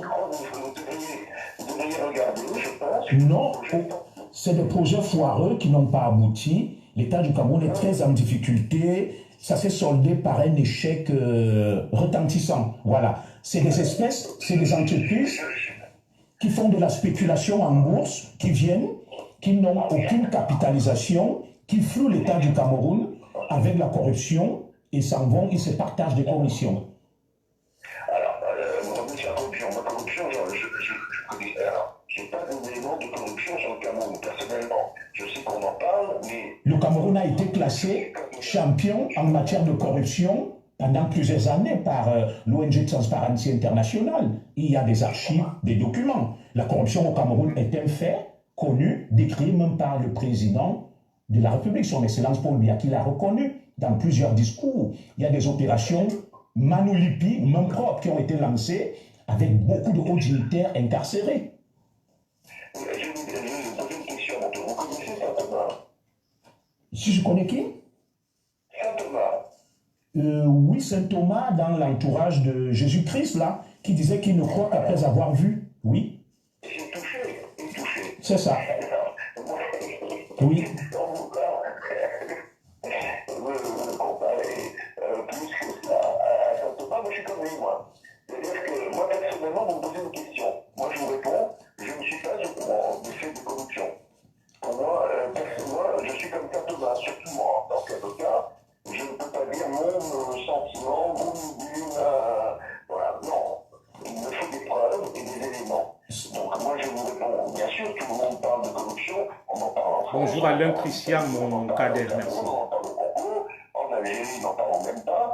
On parle de cela, c'est clair. Mais maître, comparaison n'est pas raison. C'est pas parce que on ne peut pas. Un instant, maître, je ne peux pas m'inspirer de l'exemple, du mauvais exemple du voisin, peut-être qui bastonne sa femme et ses enfants, pour dire qu'à tenez, voilà, maître, il bastonne sa femme et ses enfants. Moi aussi, je l'ai fait, c'est pas grave. Comparaison n'est pas raison. Absolument, je suis tout à fait d'accord avec vous. Alors, c'est un très bel échange à bâton rompu que j'ai avec Maître Thierry Loriol, l'avocat, n'est-ce pas, de l'État du Cameroun dans le contentieux, l'opposant à la filiale multinationale Soundens auprès, n'est-ce pas, du tribunal arbitral commercial de Paris, où il me dit que dans ce dossier-là, lui, il n'a pas connaissance d'un fait de corruption impliquant soit l'entreprise Soundens ou l'État du Cameroun avec des rétrocommissions. Il n'en a jamais été question et que de toute façon, lui, il n'a pas connaissance de ça. Il pourrait et il ne peut en aucun cas accuser aucune des deux parties de corruption dont il confirme en l'état des éléments dont il dispose dans le dossier. Ni les hauts dignitaires du Cameroun, ni l'entreprise Soundens n'auraient usé des pots de vin et de la corruption dans le cadre, n'est-ce pas, de ce partenariat. Et nous évoluons donc, il me dit, la corruption est un fait, c'est un phénomène observable et observé partout dans le monde, et même en France où nous vivons. Et je lui retorque en disant que comparaison n'est pas raison. On ne va pas s'appuyer sur le mauvais exemple pour en faire une règle. Et je chute en lui parlant du scandale Glencore pour le titiller et le pousser un peu dans ses retranchements. Lui, il est avocat. Moi, je suis commissaire de police de formation. Et je lui parle donc, n'est-ce pas, de ce cas qui illustre le mammouth corruption au Cameroun, le scandale de Glencore. Et il me dira qu'il n'a pas eu connaissance de ça, que de toute façon, il ne peut pas en parler et que lui, il est comme Saint Thomas. Tant qu'il n'a pas touché et vu, il ne peut pas y croire. Bon, là, il y a eu un peu de démagogie. C'est l'avocat de l'État du Cameroun. Il défend les intérêts du Cameroun dans cette affaire ultra sensible. Il ne peut pas être plus prolixe que ça. Il est tenu par la réserve. Bien évidemment, il ne peut critiquer son client, mais il a été quand même assez ouvert. C'était un échange très instructif, très intellectuel, très intéressant au point même où il a sollicité une rencontre de visu entre lui et moi. Il m'a personnellement invité dans son cabinet. Donc, évitons de faire du commérage. Allons chercher, allons toujours nous informer, allons puiser à bonne source, comme aime le dit Alain Christian, mon petit frère qui est là, au lieu de faire du Congo, ça, du commérage. Voilà, moi je viens avec des éléments factuels. L'un des acteurs dans ce dossier qui s'exprime à cœur ouvert, qui parle. Voilà, il dit qu'il n'a pas connaissance de ça, mais ben, c'est de la démagogie, c'est la langue de bois. Le phénomène de la corruption, là je l'ai un peu acculé et nous avons accordé les violons. Il y a une espèce de synchronisation en termes, n'est-ce pas, d'opinion. C'est aussi ça, l'échange entre des grands hommes. Nous poursuivons donc cet échange qui tire vers sa fin. Je vous prie d'être patient. Je le diffuse. C'est la suite de l'interview. Pour laquelle moi je vous ai dit tout à l'heure que, en tant qu'avocat, Oui, puisque c'est comme ça que vous m'interrogez, tout à fait. et en ayant l'approche de ce dossier, je n'ai rien, D'accord. absolument rien, dans ce dossier ou qui fasse état de près ou de loin de la corruption. D'accord. Dans mon dossier, tel qu'il arrive par le Cameroun, et dans mon dossier, tel qu'il m'arrive de mes anniversaires. D'accord. D'accord. Non, je ne suis pas en train de vous dire qu'il n'y en a pas eu, j'en sais rien, moi. Moi, je vous dis que moi, moi personnellement, je ne peux pas vous dire, ah oui, il y a eu de la corruption. Je vous ai bien compris, maître, et vous avez bien répondu. Maintenant, sur la négligence des... J'allais y répondre. Maintenant, je parle sous votre contrôle parce que vous êtes beaucoup plus sachant que je ne suis des affaires de votre pays. Il me semble, mais je peux me tromper, Oui. que Martin est un projet qui est en cours. Non. Si on parle bien de la bauxite, C'est un échec retentissant. c'est en cours. Non. Je crois qu'il y a une convention qui a été signée il n'y a pas longtemps. Non, mais tous ces projets sont foireux. Le Cameroun a été floué dans tous ces projets. Je peux vous en donner la liste. J'ai longuement travaillé dessus. Lorsqu'on se rencontrera, je vous apporterai tous les éléments sur ces éléphants blancs et ces écumes en réalité. Oui, bah, je veux bien vous croire, effectivement. C'était chaud, hein. Moi, Il y a du recommandant. Là où je vous rejoins, L'Ozigli. c'est quand même dommage qu'avec un potentiel a priori aussi important que cela, Tout à fait. le Cameroun, le secteur extractif camerounais ne soit pas plus développé que ce qu'il est aujourd'hui. Absolument. Je suis d'accord avec vous, maître. Ah, et- Alors, pour votre question sur la négligence, moi je pense que l'administration camerounaise, on lui présente des éléments. Ces éléments, Il rentre un tout petit peu dans la plupart du temps, des éléments, bien évidemment, qui viennent de l'étranger. Oui. le fond du dossier. De compétences, on fait état de dispositions financières avec des déclarations d'entreprises, de banques, d'établissements financiers, toutes sortes de choses qui doivent conclure à une étude de savoir si la société est ou non et a les compétences techniques et financières pour conduire un projet. tout à fait. Alors, en l'occurrence, moi je dis, je pense, sur le dossier, madame, je ne connais pas le reste, mais enfin, j'ai des connaissances, mais je vous dirai des bêtises, je préfère vous dire ce qui est Oui. dans le dossier de madame. Tout à fait. L'administration camerounaise a bien étudié son dossier dans le contexte de l'exploration. Oui. Il s'est trouvé que plusieurs éléments communiqués par Sundance Écoute. étaient des éléments peu justes, qui étaient un peu déformés, Oui. qui ont pu effectivement faire conclure à l'administration camerounaise qu'elle avait affaire à une société d'envergure et d'importance. Oui. Une autre société qui était financée. Il y avait des investisseurs derrière qui permettaient une exploitation d'un gisement, parce que c'était quand même important, c'est un gisement de taille mondiale. Hein. Tout à fait. 190 millions de tonnes estimées. Voilà. C'est pas n'importe quoi. Hein. Tout à fait. Donc voilà, donc c'est pas mes transactions qui peuvent Oui, tout à fait. Donc voilà, ce que je veux dire ici, c'est que pour moi, au niveau de l'exploration, il n'y a pas eu d'erreur de la part de l'administration camerounaise. Oui. Ensuite, lorsque Sundance a fait croire à l'administration camerounaise qu'elle avait réalisé un certain nombre d'études, que ces études étaient particulièrement travaillées d'une façon hautement professionnelle, Oui. l'administration camerounaise a regardé et elle a vu que c'était du vent, du pipeau, que ce qu'on nous présentait n'était pas juste.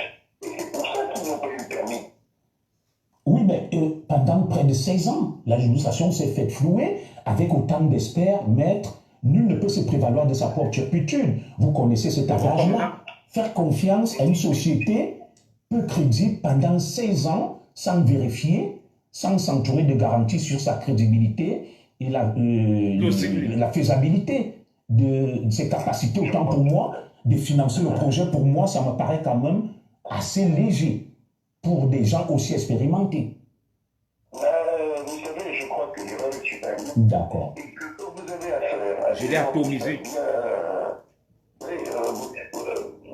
L'administration camerounaise pensait avoir affaire à une société de gens honnêtes, D'accord. de gens qui faisaient correctement leur travail D'accord. et qui ne leur racontaient pas des histoires. Tout à fait. Quand vous partez sur ce postulat, Oui. vous êtes un peu moins méfiant. Peut-être qu'il faut, dans la vie, peut-être qu'il faut être méfiant. Vous voyez, moi je suis au téléphone avec vous. Voilà. C'est pas de plaisir, mais je vous parle librement. Tout à fait. Je pense qu'il est tout à fait normal. Et ce que je vous dis, ce sont des choses qui me semblent être des choses qui sont réelles. Je vous en remercie d'ailleurs.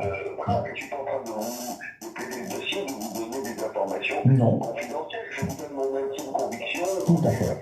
Bon, mais je ne vous connais pas. Tout à fait. Bon, maintenant, l'administration camerounaise ne va débarquer des gens comme ça. Non, c'est vrai qu'ils leur ont donné le bon Dieu sans confession. C'est vrai. Mais n'oublions pas qu'ils ne sont pas allés jusqu'au bout. Puisqu'on n'a pas eu ici on n'a pas eu attribution du titre.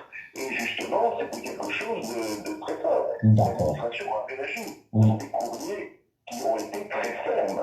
Des courriers très très fermes. D'accord. On dit, vous n'avez pas ces compétences. Et vous nous avez fait la preuve. Vous savez, c'est sur le... Là encore, je vais vous parler de ma maison de pêche et du on dit une expression qui dit c'est dans le mur qu'on connaît le maçon. Tout à fait. Je ne sais pas pourquoi vous le faites. Et ben voilà, c'est des gens bien, ils donnent le sentiment d'être des gens bien, des gens qui ont des compétences, des choses, des machins. Je l'entends. Tout à fait. Et puis quand ils sont sur le terrain, on voit ce qu'ils font. Et le Cameroun a réagi convenablement en se rendant compte qu'il s'était comment dire, fait abuser. C'est ça. Des compétences affichées. D'accord. Et le Cameroun n'a pas été plus loin. Donc, sur ce dossier-là, personnellement, je pense qu'il y a eu une résistance, il y a eu une fermeté des autorités minières du pays de façon globale. Bon, il y a eu des choses dans un sens ou dans un autre, et c'est là-dessus que joue Sunday, mais il ne joue que sur cela. Mais sur le fond, personne ne peut nier leur incapacité à avoir traité du dossier. On est totalement d'accord. Mais là, je serai sur le fond du dossier, ce qui ne me permet pas de mettre avec vous. Je suis totalement d'accord avec vous, maître. Vous avez parfaitement bien répondu. Juste deux dernières questions. Vous Alors, répondez. avant les deux dernières questions, donc, pour faire un décryptage, nous évoluons dans l'échange, dans l'entretien, à bâton rompu, avec du répondant et tout, de ma part, comme vous le savez. Je vous rappelle que je suis face à l'un des meilleurs experts au monde en matière minière, un avocat rompu, l'un des ténors du barreau en matière de contrats miniers connus, réputés à travers le monde. Alors, il reconnaît que il y a eu des loupés, des négligences, des erreurs de la part de l'administration camerounaise. Mais pour lui, ces erreurs ne sont pas rédhibitoires ou insurmontables. Ce sont des erreurs, voilà, l'erreur est humaine, ils se sont trompés. Mais par contre, l'administration camerounaise a su stopper l'hémorragie. On leur a accordé le permis d'exploration, mais par contre, Sundance n'a pas eu le permis d'exploitation. C'est une preuve, d'après lui, s'il en était encore besoin, que l'administration camerounaise a été pointilleuse, regardante sur ce dossier. Elle a cru de bonne foi en la crédibilité de Sundance, qui véritablement ne remplissait pas les critères. C'était un écran de fumée qui n'avait aucune capitalisation, qui n'avait pas de fonds. Cela me ramène à ces phénomènes qui ramènent des faux projets au Cameroun. Voilà, nos compatriotes des montagnes qui se disent des grands démarcheurs, des grands négociateurs qui amènent des projets au Cameroun. Et c'est pour ça que dans le domaine minier, rien ne marche. Ils ramènent des délinquants, des bandits à col blanc qui font dans ce qu'on appelle la spéculation boursière avec le London Stock Exchange. Voilà. Ils savent qu'il y a des actions, ils mettent leur nom dans une mine, ils se tapent de l'argent, ils prennent des permis miniers, des permis d'exploration, d'exploitation. Ils n'ont aucun fonds, aucune capitalisation boursière ni rien. Ils ne peuvent rien financer. Ils se tapent beaucoup d'argent. Ils se tirent après. D'où donc les projets foireux de Mbalam, de Mobilon, tout ce que vous pouvez imaginer, un peu partout. Le Cameroun est floué. Donc, moi, j'ai quand même émis ces réserves-là, bien qu'il essaye de reconnaître que oui, ils étaient peut-être sincères, voilà, les administrateurs camerounais, mais ils ont sous-évalué la menace que représentait Sundance. Vous voyez un peu, et que lui s'attelle à le faire. Et d'ailleurs, il reconnaît qu'au niveau de la sentence rendue par le tribunal arbitral en urgence, interdisant au Cameroun de concéder tout permis d'exploitation sur le gisement minier de Mbalam, que cette sentence a été défavorable au Cameroun. Il n'était pas encore dans le dossier, qu'ils ont essayé de la faire annuler, mais ça n'a pas été possible et que la démarche continue. Je vais donc vous diffuser la fin de notre entretien qui est tout aussi très intéressante et vous allez la suivre. Et vous pourriez vous faire une idée du conflit entre le ministre Momo, Ferdinand Ngongo, Ayem Mogé, les conseillers du président, le président Biya. Momo qui veut aller dans le sens, n'est-ce pas, d'un règlement à l'amiable, ce que le brillant avocat a appelé une transaction pour stopper l'hémorragie et mettre fin à cette procédure-là qui risque, n'est-ce pas, de faire perdre beaucoup au Cameroun. Même le ministre Dodo Ndoké, c'est pour ça qu'il est parti, c'est ce qu'il voulait. Mais la présidence de la République tient à ce qu'on aille jusqu'au bout de la démarche d'arbitrage, où le Cameroun risque gros. Près de 3400 milliards de dommages et intérêts exigés par Sundance, la moitié du budget du Cameroun. Rappelons qu'au niveau de l'équivalent de cette mine du côté congolais, le Congo-Brazzaville a également été traîné en justice parce que le projet s'appelle Mbalam Nabeba. Nabeba, c'est la partie qui est au Congo, qui doit être exploitée avec un chemin de fer qui va relier le Cameroun au Congo-Brazzaville de Sassou et Nguesso, comme vous pouvez l'imaginer. Et du coup, du côté de Nabeba, Sassou Nguesso a résilié le contrat. Ils sont également en justice au niveau de la Cour commerciale à Londres, la Cour commerciale internationale à Londres. Mais par contre, le Congo a opté pour le règlement amiable en accordant des dommages et intérêts à Sundance pour éviter un procès inutile. Comme on aime le dire, mieux vaut un mauvais arrangement qu'un bon procès. D'ailleurs, l'avocat se prononce sur toutes ces questions vers la fin. Et je vous laisse donc suivre, n'est-ce pas, cet entretien qui était du nectar en réalité. Brièvement, quelle est la valeur juridique, n'est-ce pas, des décisions prises par cette fameuse Cour de commerce internationale? Leur portée, est-ce que les décisions s'imposent aux partis et il est possible qu'il y ait peut-être, comment dirais-je là, des saisies, peut-être sur le compte de patrimoine du Cameroun ou de l'autre côté aussi, parce que ça inquiète les Camerounais. Et dernière question, pourquoi ne pas privilégier la voie amiable qui est prônée peut-être par plusieurs ministres du Cameroun, notamment le ministre délégué à la justice Momo Jean de Dieu, contrairement à la position de l'État du Cameroun, en l'occurrence celle du secrétaire général de la présidence, qui préfère l'arbitrage avec des risques qu'en cas de perte, que des dommages qui sont estimés à près de 3400 milliards de francs CFA. Ça inquiète les Camerounais. Pourquoi ne pas privilégier la piste amiable, il réclame 94 milliards, au lieu de s'engager dans un processus? Merci pour les étoiles, Dombolan. Peut-être vous êtes trop sûr de vous et je n'aurai plus d'autres questions que ces deux-là. Et merci encore d'avoir accepté de répondre à mes questions. Je vous en prie, monsieur. Vos questions, bon, alors la première, effectivement, je vous confirme, une décision qui est rendue, une sentence arbitrale, C'est ça, le terme exact, sentence arbitrale. Oui. On parle de sentence. Oui. Tout à l'heure, vous avez parlé d'ordonnance, l'arbitre d'urgence, etc. Oui, je ne suis pas expert en matière de commerce international. Moi, je suis juriste, commissaire de police, droit pénal. Oui.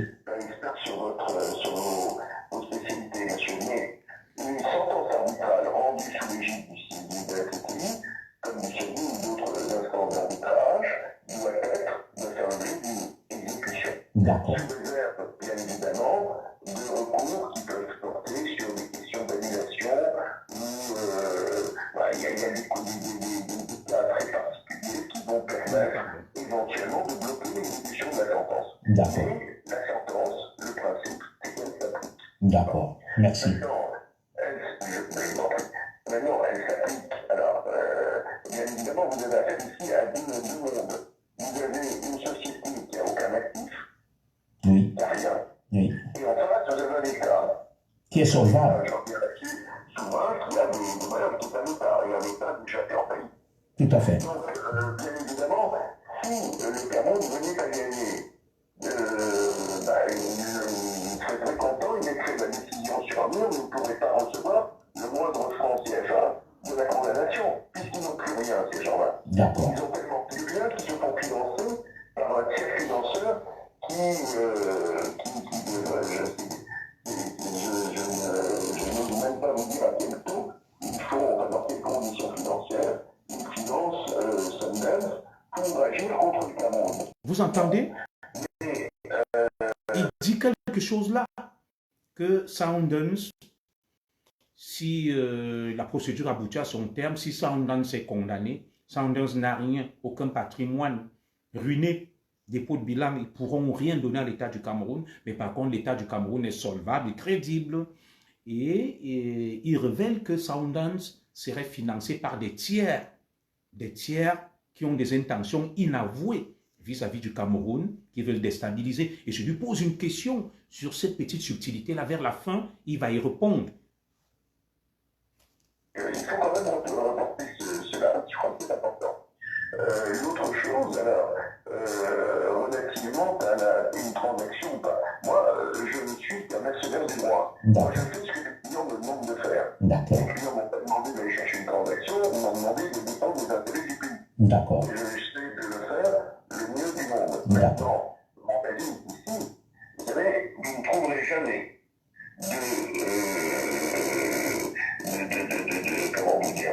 d'action contre un État avec des montants aussi démesurés. Tout à fait.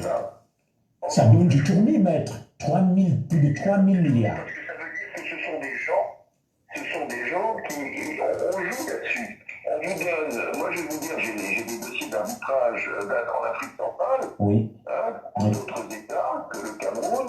On commence à vous réclamer 20 milliards d'euros et on termine en vous en demandant 1 ou 2. D'accord. Et encore dans le 1 ou 2, vous voyez, donc c'est une exagération dans tout ça. C'est un jeu. On essaie de déstabiliser. Bien évidemment que les Camerounais sont inquiets. Quand vous voyez les sommes qui sont réclamées au Cameroun, mais qu'est-ce que c'est? Qu'est-ce qui s'est passé? Mais quand vous voyez, il faut replacer les choses dans leur... quand vous voyez que ces sociétés ont dépensé 3-4 radis en pseudo-travaux d'exploration ou autre chose, et qu'ils réclament ensuite des milliards, moi je veux dire, j'arrête de faire mon travail d'avocat, vous arrêtez de faire ce que vous faites, et on s'inquiète aussi tous les deux, on va faire ça aussi. D'accord. On va dépenser quelques sous. Tout à fait. Il faut replacer les choses dans leur contexte, voyez-vous. Oui. Donc, maintenant, moi, je ne suis pas libre. C'est une décision politique de savoir s'ils veulent faire une transaction ou pas. Mais vous, en tant qu'expert, maître, vous aurez conseillé quoi à votre client, l'État du Cameroun? La voie la plus... Parce qu'on dit toujours mieux vaut un mauvais arrangement qu'une bonne guerre. Moi, si vous voulez, dans ce dossier, je considère que l'exposition du Cameroun est très limitée. D'accord. À condition d'être bien coordonné à tous les niveaux de l'État pour qu'on puisse bénéficier de toutes les compétences donc, et de tous les soutiens que l'on peut trouver au niveau de l'État. L'exposition du Cameroun est limitée.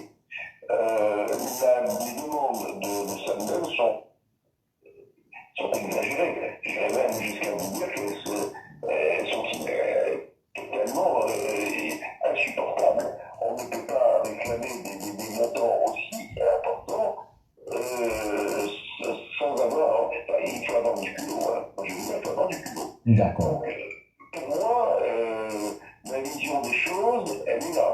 Si on a les moyens si le Cameroun a les moyens de sa défense, par une bonne coopération avec tous les membres de son administration et avec les moyens qui s'imposent, par exemple avec l'expert financier, ils auraient été celui-là, on n'en serait pas là.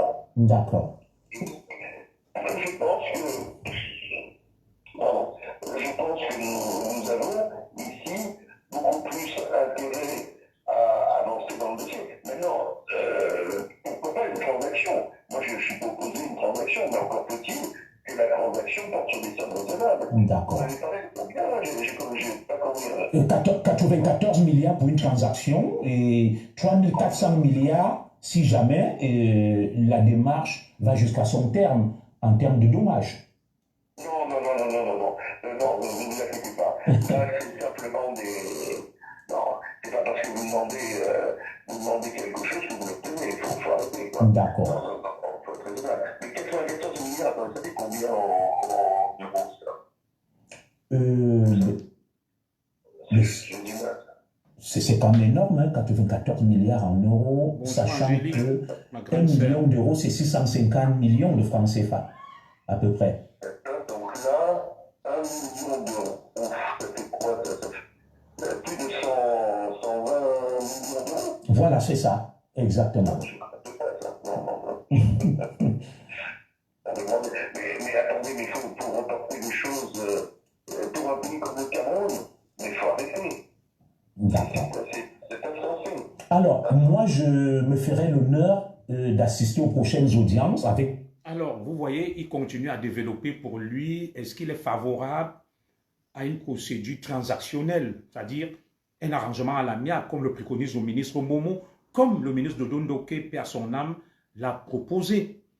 Ou alors, il faut privilégier la voie arbitrale et aller jusqu'au terme avec tout ce que cela pourrait comporter comme risque. D'ailleurs, il reconnaît que lui, il défend le Cameroun, mais il n'est pas exclu que, voilà, qu'il n'obtienne pas gain de cause, mais il fait de son mieux pour pouvoir défendre le Cameroun.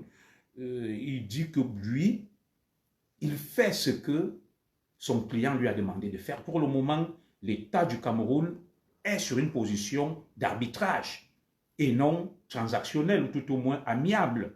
Donc, il suit la voie de Ferdinand Ngongo, de Paul Biya et du reste. Alors, est-ce que le ministre Momo, dans ce qui s'est passé, vous aurez la réponse à la fin de cette interview. Chacun va y répondre. L'avocat du Cameroun dit que lui, il a été commis pour défendre le Cameroun dans une démarche d'arbitrage et non dans une démarche transactionnelle ou de trouver une solution à l'amiable et qu'il ira jusqu'au bout que le Cameroun a des arguments, des prétentions. Il suffit juste que les dignitaires du Cameroun soient solidaires, qui coopèrent. Lui-même, il constate qu'il y a, n'est-ce pas, un manque de solidarité entre membres du gouvernement. Il le déplore. Et que les sommes exigées par Sundance, 94 milliards pour la transaction ou l'arrangement à l'amiable et 3 400 milliards de francs CFA de dommages et intérêts si la procédure d'arbitrage va jusqu'à son terme. Il estime que c'est assez pharaonique, c'est exagéré, c'est abusé. Et que dans ce genre de démarche, de contentieux, certaines parties usent de ce genre de stratégie pour déstabiliser, mais en réalité, c'est trop, c'est pas possible, ces montants sont exagérés. Nous suivons donc presque la fin et chacun se fera une opinion. Il reste à peine 1 ou 2 minutes. Je vous prie d'être très attentif. Et là, je lui demande s'il connaît Paul Biya, s'il connaît Ngongo, s'il connaît Laurent Esso. Vous allez suivre sa réponse. Écoutez. Permission, j'ai votre contact, vous avez mon numéro. Je ne sais pas si les prochaines dates ont déjà été fixées ou pas. Alors, déjà, c'est me faire grand honneur et me donner beaucoup d'importance, cher monsieur. C'est pas moi qui peux vous autoriser. D'accord. C'est le tribunal ou les parties eux-mêmes. D'accord. Moi, je ne suis pas la partie, je suis l'un des prestataires. Absolument. L'avocat. Oui. C'est pas moi qui peux vous autoriser. Sauf si vous étiez témoin, mais je...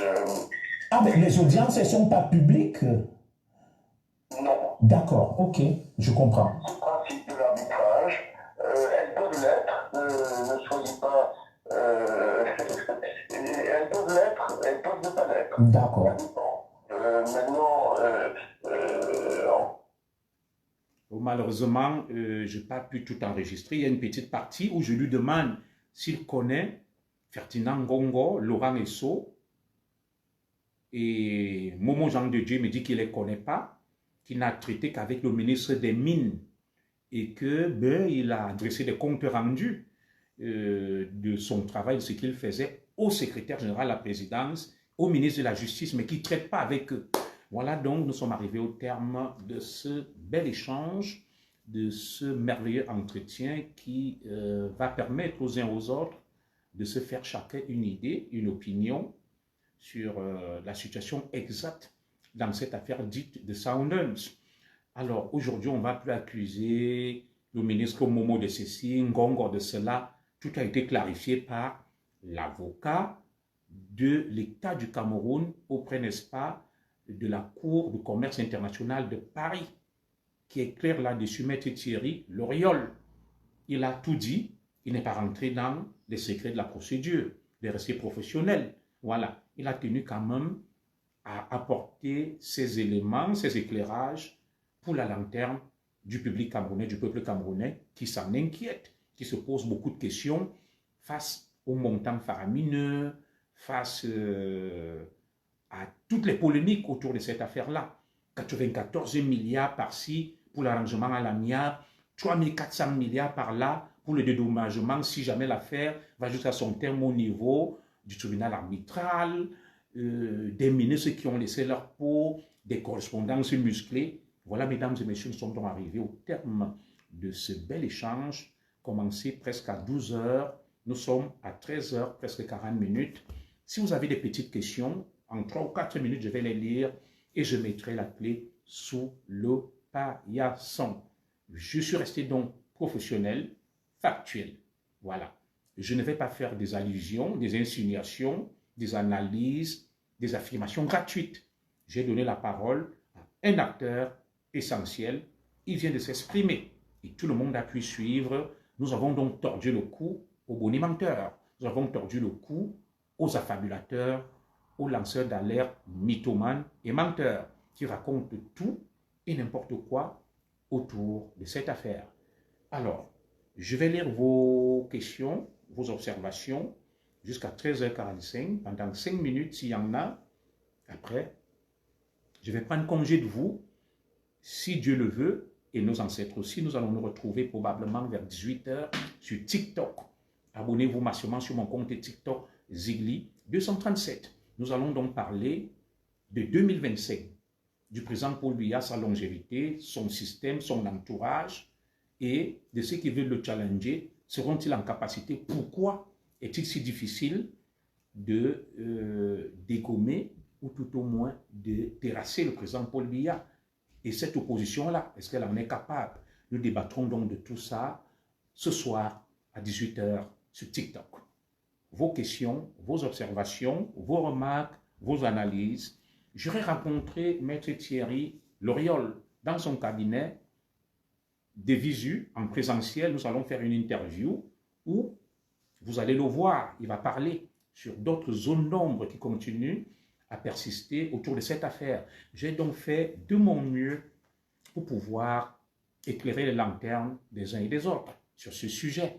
Je remercie tous ceux qui se cachent, qui viennent suivre mes directs, n'est-ce pas, en crocodile, en caïman. Moi, j'attends rien de personne. Vous devez même plutôt me remercier. Mais des directs où il n'y a rien, qui sont vides de substance, vous y êtes en masse. Je vais donc m'arrêter là. Et à 45, je vais mettre la clé sous le paillasson. Voilà. Tant pis pour ceux qui racontent leur vie à gauche et à droite. Alors, première question. Vikaël dit, Kobo, bonjour Zigli des Zigli, merci, bonjour. Je ne suis pas en retard, j'espère malheureusement tu es en retard. Nous sommes arrivés au terme de notre émission. Tu la suivras en différé. Une autre question, s'il vous plaît. Merci quand même pour ton intérêt pour mes directs et mes émissions. Encore 4 minutes, après nous mettrons la clé sur le paillasson. Y a-t-il encore des questions, des observations, des remarques, des doutes, des zones d'ombre? L'avocat du Cameroun s'est clairement exprimé. Nous allons chercher à approcher aussi, par respect du principe du contradictoire, l'avocat de l'accusation. Voilà, là, c'était la partie civile, l'avocat de la partie civile, autant pour moi. L'accusation, donc Soundens, pour avoir leur version. J'ai eu leur contact. Prochainement, je vais diffuser l'entretien, l'échange avec l'avocat de Soundens pour avoir toutes les versions.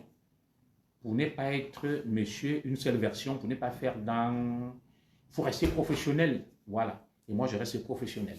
Et c'est de ça qu'il est question. Les faits, rien que les faits.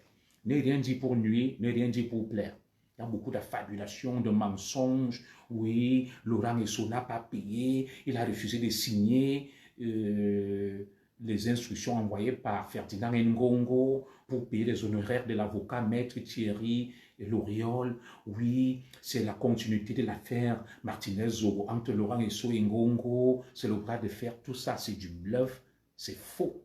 Alors, il y a juste une zone d'ombre, l'expert financier, qui devrait chiffrer, évaluer les dommages, qui malheureusement n'a pas touché l'intégralité de ses honoraires. Bonjour à toi, Issa Tour aussi, comment tu vas?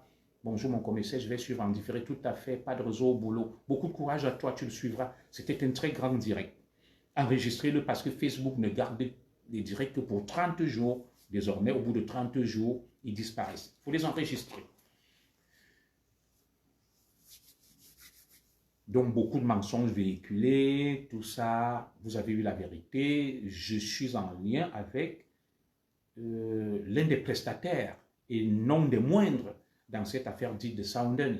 Vous avez donc eu des éclairages, des clarifications qui lèvent désormais beaucoup de doutes et de zones d'ombre sur ce dossier sensible.